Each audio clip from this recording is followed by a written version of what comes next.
Oke, Mitra Lovers, Anda masih mendengarkan 104.9 Mitra FM Purwokerto Audio Hits. Sekarang kita masuk di segmen Beranda Islami. Mitra Lovers, sudah beberapa minggu ini saya tidak memandu Beranda Islami, dan kali ini berkesempatan kembali untuk ada di Beranda Islami bersama dengan Pak Fuad yang sudah hadir di studio Mitra FM. Assalamualaikum Pak Fuad. Waalaikumsalam warahmatullahi wabarakatuh. Gimana kabarnya Pak? Alhamdulillah ketemu lagi, suasana cerah ini. Alhamdulillah, tapi agak-agak mulai mendung ternyata. Semoga nanti cerah ya Mitra Lovers. Oke deh, di hari Kamis ini Mitra Lovers tanggal 16 Januari 2025 di Beranda Islami, tema kita hari ini adalah oleh-oleh Nabi, betul Pak? Ya. Biasanya oleh-oleh itu kan identik dengan buah tangan, cindera mata. Kalau misalnya kita lagi bepergian gitu ya, pulangnya bawa oleh-oleh, jangan lupa oleh-olehnya ya. Nah, oleh-oleh Nabi ini agak sedikit berbeda. Apakah Nabi ini juga jalan-jalan, Pak? Terus bawa oleh-oleh gimana, Pak? Silakan. Ya, baik. Bismillahirrahmanirrahim. Teman-teman sekalian, Emily, betul sekali bahwa memang saya sengaja mencari istilah yang bikin penasaran. Nabi dulu pernah jalan-jalan sebenarnya. Dan itu kaitannya dengan bulan hari bulan Hijriah. Oke. Coba bisa nebak gak? Enggak. Bulan Rajab itu nanti di tanggal 27 Rajab kita memperingati Isra dan Mi'raj. Nah, Isra itu perjalanan Nabi kita Muhammad SAW dari Masjidil Haram ke Masjidil Aqsa. Nah, Isra namanya. Kemudian Mi'raj itu adalah dipanggilnya Nabi Rasulullah oleh Allah untuk menghadap langsung di Sidratil Muntaha untuk menerima perintah sholat 5 waktu. Kemudian Nabi kembali terus menyeru kita, ngajak kita untuk sholat. Itulah oleh-oleh Nabi. Karena Nabi itu perjalanannya jauh banget tuh. Khusus dipanggil oleh Allah untuk menerima perintah sholat 5 waktu. Itu yang dimaksud dengan oleh-oleh Nabi kita Muhammad SAW, dan sekarang kita semoga masih bisa menikmatinya. Atau menderita karena 5 karena sholat. Enggak dong. Alhamdulillah. Itulah oleh-oleh maksudnya. Jadi saya ingin mengajak kita semua, ini mungkin klise barangkali ya, tema yang kayaknya kalau bicara Islam itu identik dengan sholat kan. Betul. Nah, oleh karena itu pertanyaannya, tahukah kita bahwa sholat ini spesial? Kita sebagai muslim itu harus tahu bahwa sholat yang kita lakukan itu sangat spesial. Perintahnya langsung. Nah, kira-kira begitu. Jadi saya ingin mengajak dengan tema kita sore ini untuk bisa selalu memaknai sholat kita, terus merefresh terus-menerus, jangan sampai kendor, apalagi bolong-bolong, apalagi sampai meninggalkan sholat. Itu saja sih maksud dari tema ini. Nah, mari kita mulai, Emily. Jadi apa yang sedang terjadi di masyarakat muslim yang barangkali masih kita jumpai saat ini? Misalnya nih, kalau hari Jumat itu kan masjid penuh tuh. Betul. Ya kan, penuh, terutama di masjid-masjid populer atau masjid-masjid yang terkenal. Tapi jalanan masih ramai loh itu. Jalanan itu masih ramai. Terus kalau kita di kendaraan umum misalnya, di bus atau di kereta atau di pesawat atau di kapal, kira-kira berapa orang yang sholat? Ya mungkin karena dia sholatnya pas mampir ke masjid kali ya. Di jamak ya, semoga begitu ya. Tapi kalaupun itu menjadi sebuah keringanan, tapi barangkali ada waktu di mana kita memang harus sholat meskipun di kendaraan gitu ya. Rasa-rasanya masih banyak orang yang tidak melakukan sholat ketika bepergian. Kemudian kalau di rumah sakit, ya Meli pernah di rumah sakit tuh. Yeah. Coba inget-inget berapa pasien yang sholat.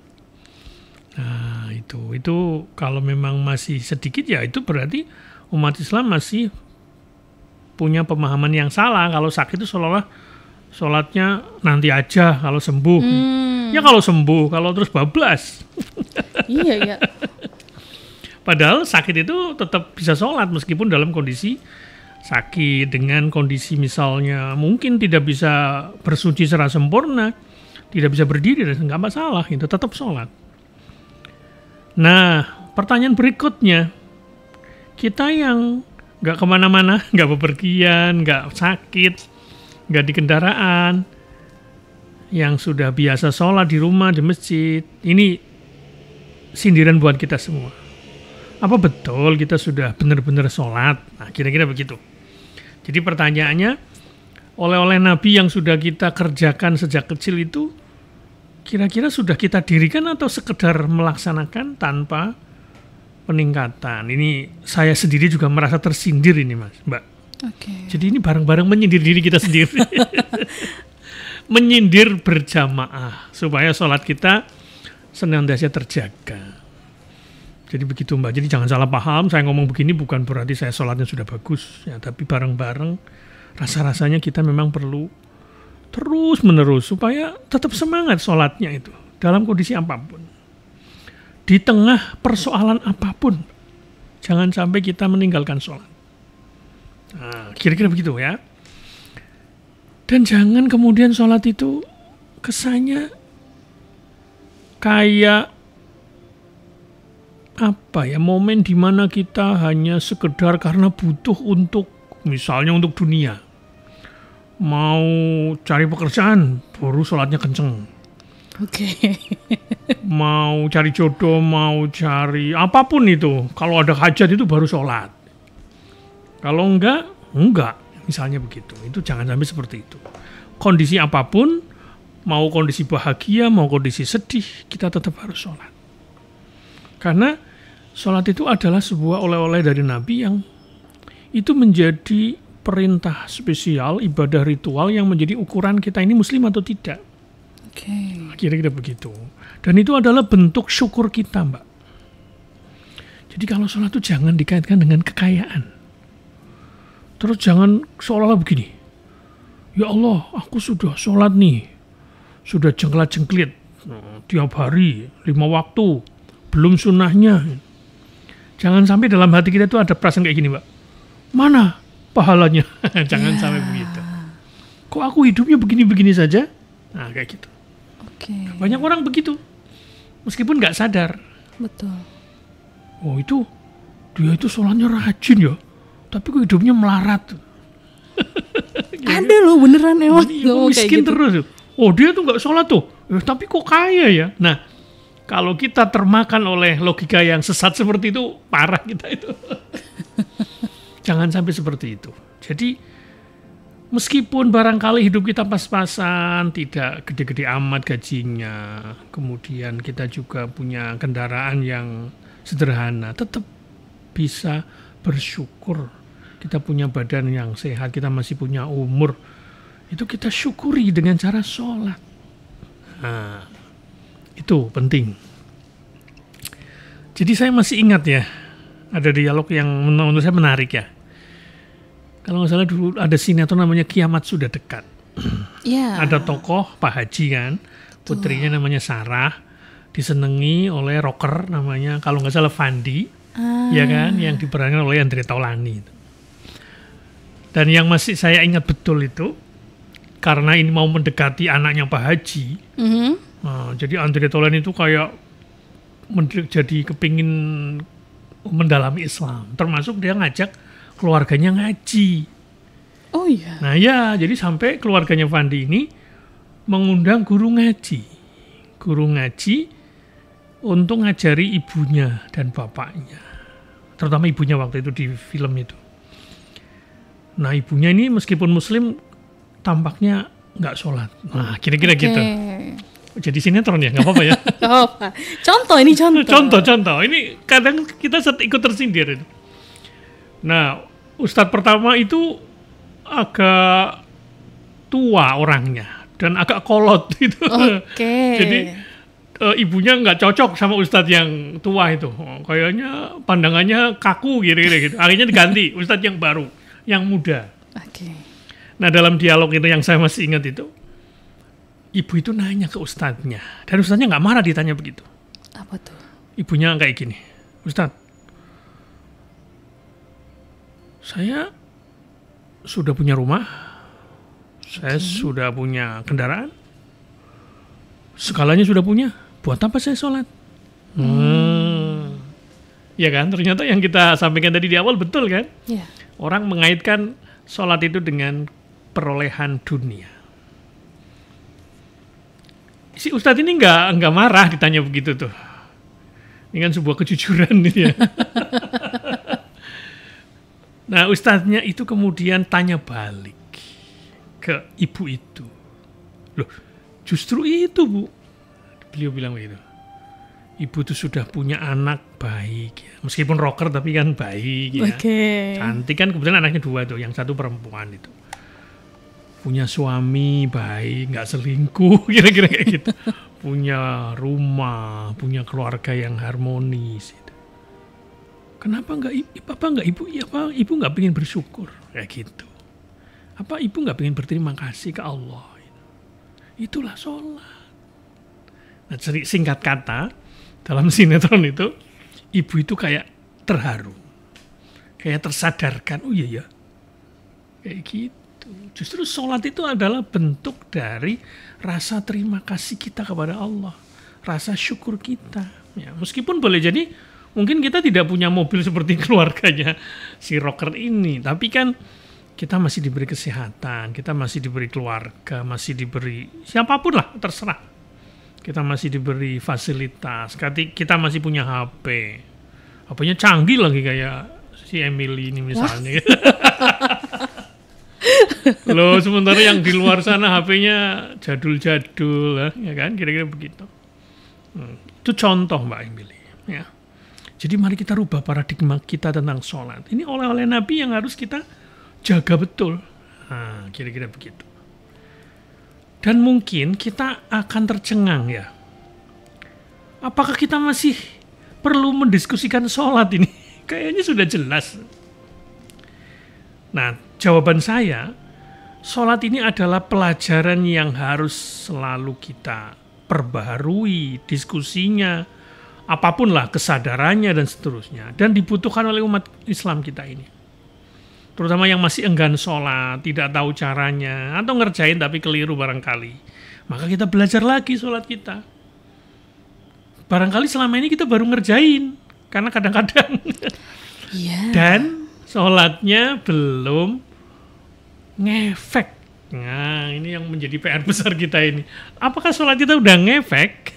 Sholat yang ngefek itu yang kayak gimana Pak? Ya tentu saja kalau ngikuti Al-Quran, inna sholata tanha 'anil fahsya'i wal munkar. Jadi orang sholat tapi kemudian dia ngefek, artinya dia perilakunya lebih baik. Itu yang namanya sholat yang ngefek. Belum menghayatinya barangkali.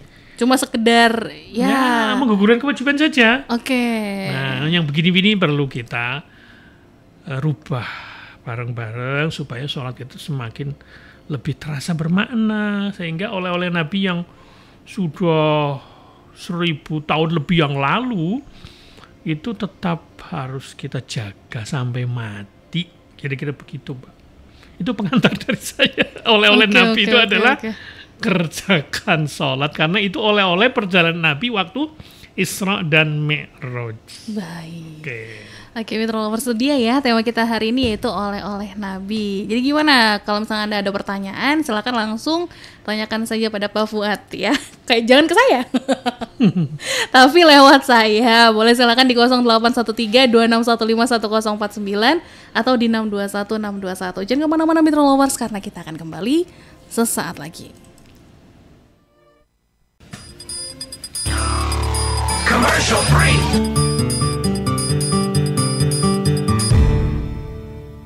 Pagi Mitra Lovers, Anda masih mendengarkan Beranda Islami. Dan tema kita masih sama, yaitu oleh-oleh Nabi Mitra Lovers. Jadi untuk Anda yang mau bergabung, silakan bisa di 0813-2615-1049 atau di 621-621 ya. Nah Pak Fuad, ngomongin soal sholat nih tadi ya.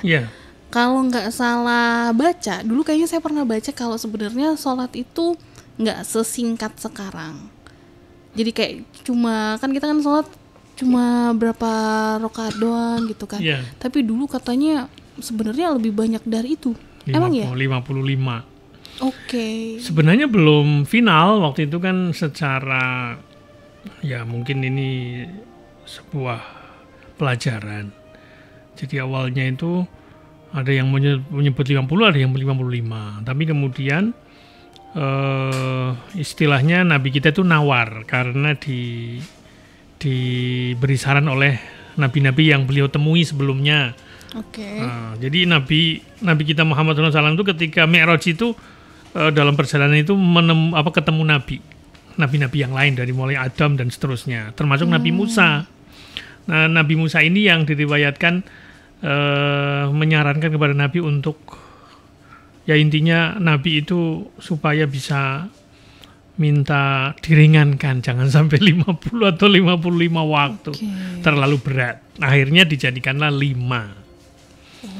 Jadi 5 itu ya sudah, setelah dari peristiwa Mi'raj itu ya 5, bukan kemudian terus kita sholat 50 waktu, enggak. 5 waktu saja dalam sehari itu. Dari mulai subuh, zuhur, asar, maghrib, isya. Kira-kira seperti itu. Jadi tentu yang kita terima ya yang final itu, yang 5 itu. Ya tentu maksudnya itu betapa kemudian Nabi kita itu sangat sayang kepada kita umatnya, sehingga sholat yang 5 waktu ini yang sebenarnya kalau dikerjain berapa menit sih kalau satu sholat tuh Mbak? Misalnya sholat subuh nih. Mungkin kalau sholatnya saja ada yang 5 menit kan? Ada sih kayaknya. Ada yang lebih singkat. Ada. Ya paling tidak 5 menit lah, atau lebih kalau bisa. Tapi kalau belum bisa ya minimal ya tadilah ya, jangan sampai sholatnya itu terlalu cepat ya, supaya berasa, kira-kira begitu. Jadi intinya seperti itu. Kita lanjutkan Mbak Emily. Jadi mitra sekalian, oleh Nabi dari Isra Mi'raj ini memang sebuah perintah khusus yang disebut dengan sholat, dan itu adalah salah satu pilar dari agama kita, dan itu menjadi intinya ibadah, pokok ajaran agama ya. Bukan berarti puasa tidak penting ya, tetapi maksudnya ini menjadi ibadah yang menjadi sentral, kira-kira begitu. Karena spesial, karena Allah langsung memanggil Rasulullah untuk, bahasa kita, ke langit lah ya. Wallahu alam, tentu kita nggak bisa membayangkan di mana tempatnya. Itu harus kita yakini bahwa itu memang seperti itu. Kita tidak tahu tempat dan waktunya. Tapi intinya Nabi itu langsung menghadap, kemudian diberi perintah sholat 5 waktu ini. Nah, tentu saja esensi sholat ini jangan dilihat dari takbir sampai salam saja, tapi juga prosesnya. Bagaimana sebelum sholat kita disuruh berwudu, ya kan? Kalau di lagunya Bimbo itu,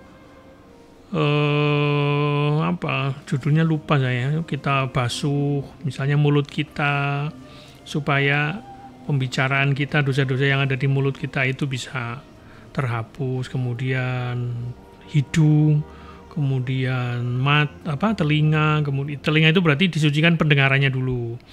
Kemudian mengusap kepala itu berarti sedang mensucikan pikiran kita. Tangan itu berarti mensucikan dosa-dosa yang kita lakukan dengan tangan kita, dan seterusnya.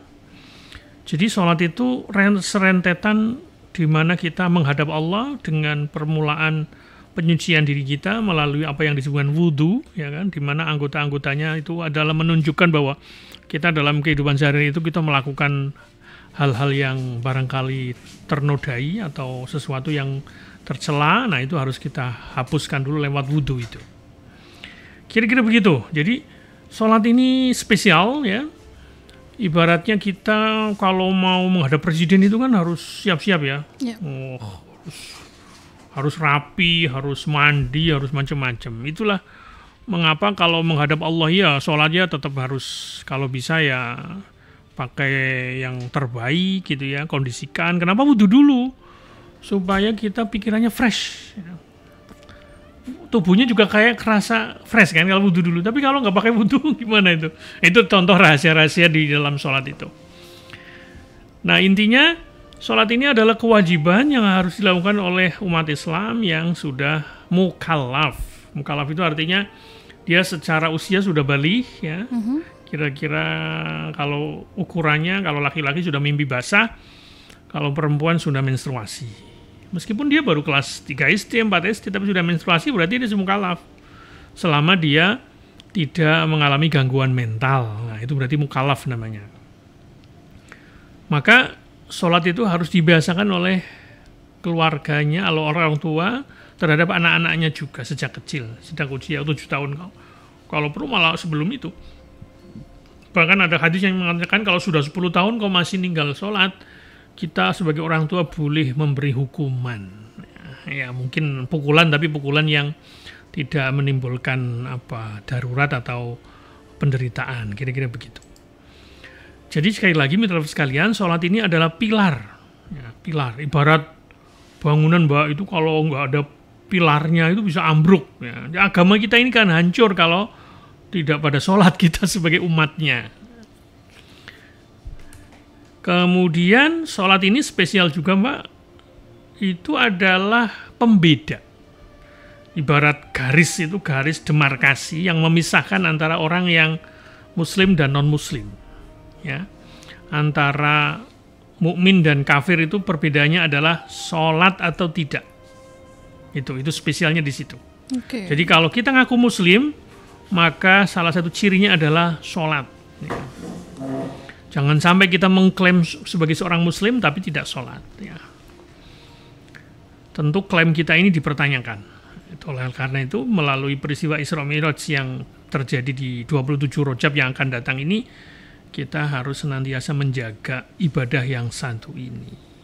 Dan sebagaimana dalam hadis, sholat itu adalah amal pertama yang dihisab. Maka ya tidak salah kemudian kalau orang tua kita dulu, ya kalau ngajari anaknya beragama itu ya sholat yang pertama itu. Sholat, kira-kira kayak gitu. Nah, tentu saja secara definisi mungkin kita sudah pernah dengar, Emily mungkin pernah dengar, Mitra pernah dengar. Jadi sholat itu adalah perbuatan yang diawali dengan takbiratul ihram. Oke, betul. Kenapa disebut dengan takbiratul ihram? Itu adalah takbir pertama pembuka sholat, yang kemudian setelah takbir kita tidak boleh melakukan apapun kecuali gerakan dan ucapan sholat. Nggak boleh makan. Okay. Itu namanya disebut takbiratul ihram, karena takbir itu mengharamkan kita dari hal-hal yang sebelumnya boleh ketika kita belum takbir. Makan boleh kan, minum boleh, tapi begitu takbir jangan lagi, kita sholat dulu itu. Kemudian diakhiri dengan salam. Salamnya tengok kanan, tengok kiri. Itu esensinya apa itu?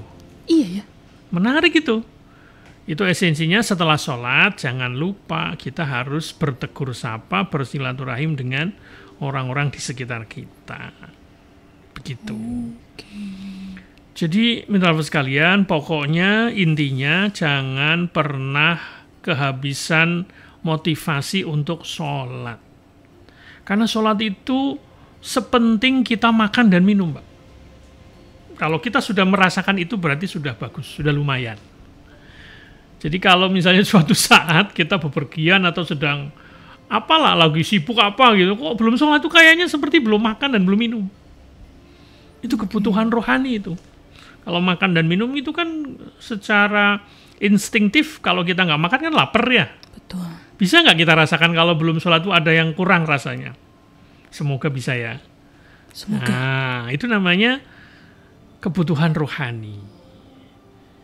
Sebenarnya ada jasmania juga kan, dalam sholat itu ada gerakan juga, seperti ada nuansa olahraganya juga itu. Artinya sholat itu mengandung berbagai dimensi, Mbak, dan oleh para peneliti itu dikaji dari mulai bacaannya. Coba bacaannya. Misalnya kita baca doa duduk di antara dua sujud itu, kita mengatakan Rabbighfirli, ya Allah ampuni aku. Berarti kita ngakui dosa kan? Warhamni, kasihilah aku. Rabbighfirli warhamni wajiburni, tambahkanlah aku. Artinya sesuatu yang kurang itu ditambah, ditutup. Rabbighfirli warhamni wajiburni warfa'ni, angkatlah aku. Mungkin biar dapat jabatan kan. Ya artinya harga diri kita itu mulialah kira-kira. Warzuqni rizki, berilah rizki aku. Wahdini, tunjukilah aku. Wa'afini, jagalah aku. Artinya kita supaya sehat ya. Wa'fu anni, dan ampuni aku. Nah, luar biasa kan? Beri maaf. Coba 8 itu rangkaian itu. Itu kalau dibaca itu kan kayak curhat sebenarnya. Tapi ke Allah. Itu dari bacaannya, Mbak. Belum dari gerakannya, coba. Kalau ruku itu, wah, itu sendi-sendi kita itu kayak seperti olahraga itu. Tapi jangan niat olahraga ya. Itu maksudnya hikmah maksudnya. Gerakan sholat itu mengandung unsur kesehatan. Ya kan, sujud coba. Agak lama dikit, nah itu bagus itu buat kesehatan. Termasuk rukuknya. Makanya jangan cepet-cepet. Karena kalau cepet-cepet tuh kayak nggak kurang ngerasa itu. Itu contoh.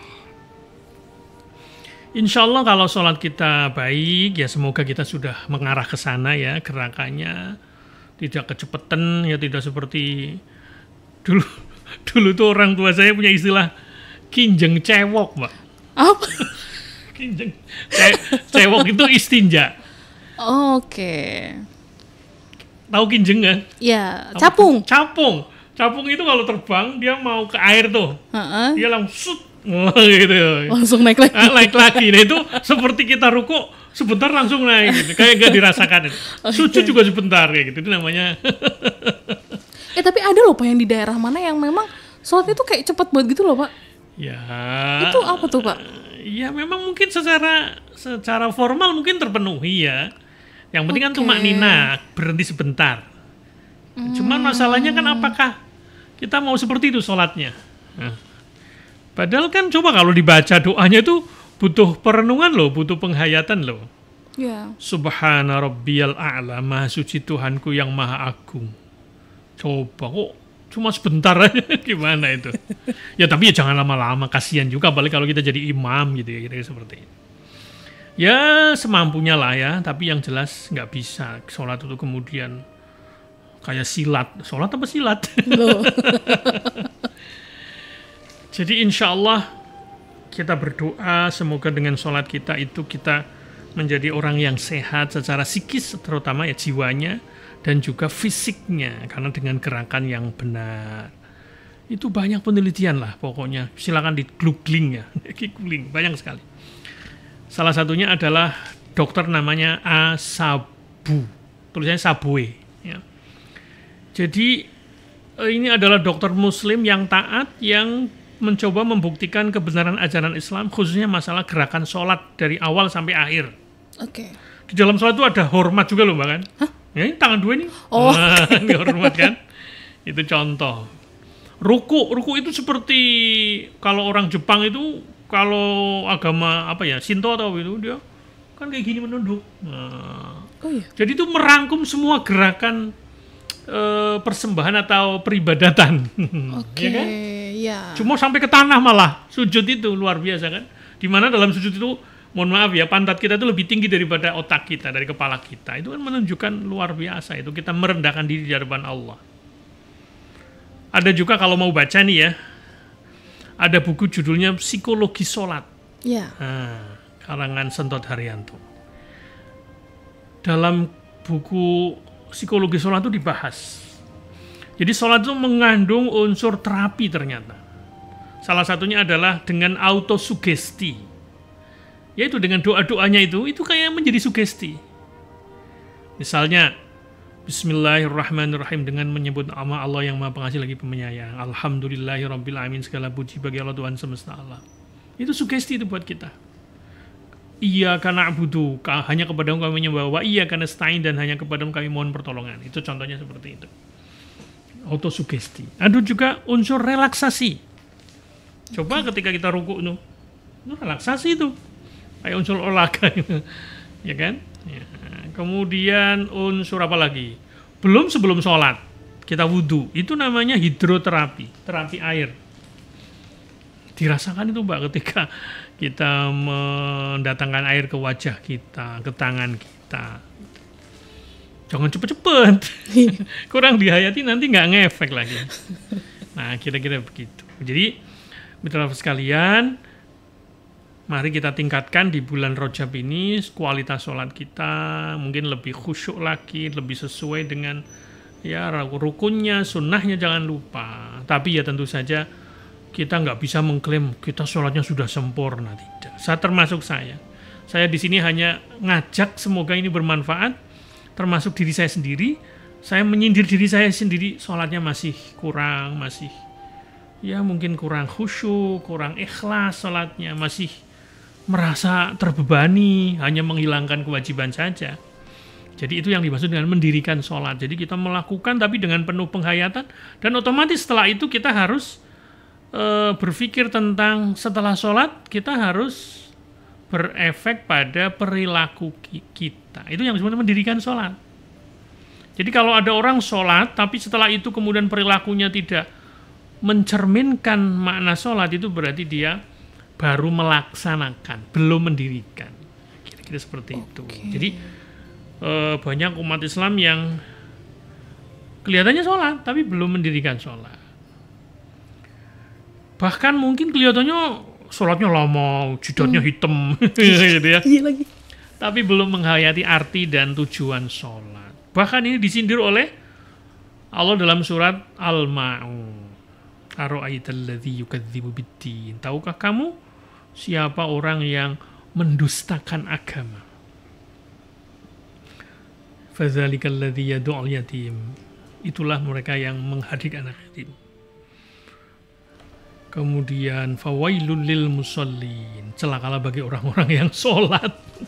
Celaka orang sholat. Tapi ada buntutnya, ada sambungannya. Siapa?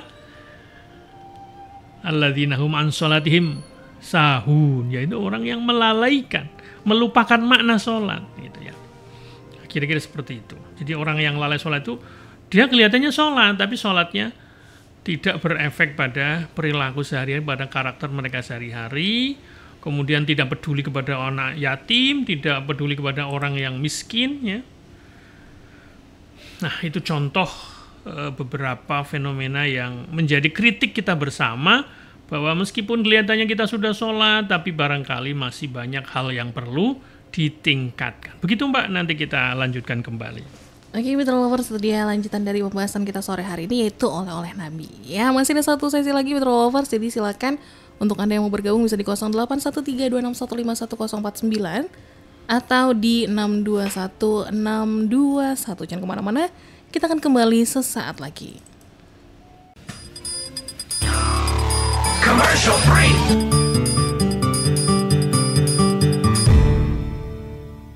Oke, Mitra Lovers, kita masuk di sesi yang terakhir di Beranda Islami. Mungkin dari Pak Fuad ada yang mau ditambahkan, silakan. Baik, sebagai penguat di akhir perjumpaan kita sore ini, saya ingin mengingatkan kembali kepada kita semua, Mitra Lovers sekalian, Mbak Emily, bahwa memang kalau secara harfiah, sholat itu intinya doa.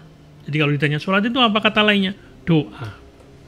Kalau secara istilah tadi ya, perbuatan yang, ucapan dan tindakan yang diawali dengan takbiratul ihram dan diakhiri dengan salam. Nah, doa itu adalah keinginan yang dipanjatkan, dimohonkan kepada Allah Subhanahu wa Ta'ala. Jadi sebenarnya sih nggak salah kalau kemudian di dalam sholat itu sebenarnya kita juga minta diberi rizki. Warzukni kan? Ya. Kekayaan kan rizki, tidak salah. Tapi jangan kemudian, jangan gara-gara kita belum kaya banget, kemudian kita mengatakan sholat kita gagal. Tidak. Jadi ini adalah anugerah yang luar biasa.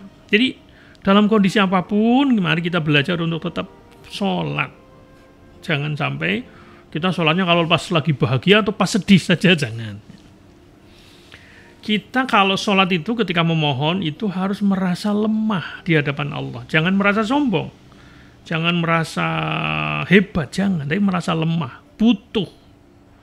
Merasa butuh di hadapan Allah. Karena itu yang kita mohonkan kan. Nah, itu yang harus dibuktikan dalam ucapan dan sikap kita sehari-hari. Maka ketika kita sholat, kita nggak boleh bermuka dua. Artinya kalau bahasa agamanya riya. Jadi sholatnya itu ada karena pamrih lain. Okay. Nah, itulah yang sering disebut dengan orang yang tidak menghayati makna sholatnya, atau melupakan tujuan sholat, atau mendustakan agama.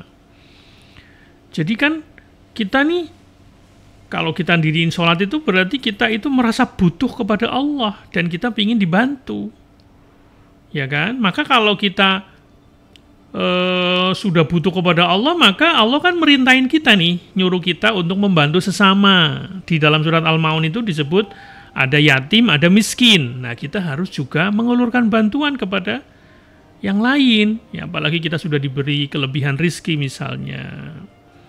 Nah, insya Allah Allah akan bantu kalau kita membantu orang lain. Itulah makna sholat. Ya, supaya kita tidak termasuk kategori orang yang mendustakan agama kita. Kalau kita termasuk orang yang suka enggan memberi bantuan kepada orang lain, itu berarti dia lupa terhadap makna sholat itu. Itu Mbak Emily sebagai penguat barangkali, insya Allah ya kita termasuk orang yang berusaha untuk sholat selalu di dalam kondisi apapun. Semoga bermanfaat. Assalamualaikum warahmatullahi wabarakatuh. Waalaikumsalam warahmatullahi wabarakatuh. Baik mitra lovers, studio Beranda Islam untuk hari ini ya, dengan tema oleh-oleh Nabi. Semoga banyak hal yang sudah bisa Anda dapatkan pada obrolan kita sore hari ini mitra lovers. Jangan lupa untuk selalu dengarkan Beranda Islami ya, setiap hari Kamis jam 4:30 sampai dengan 5:30 sore, hanya di Mitra FM Purwokerto.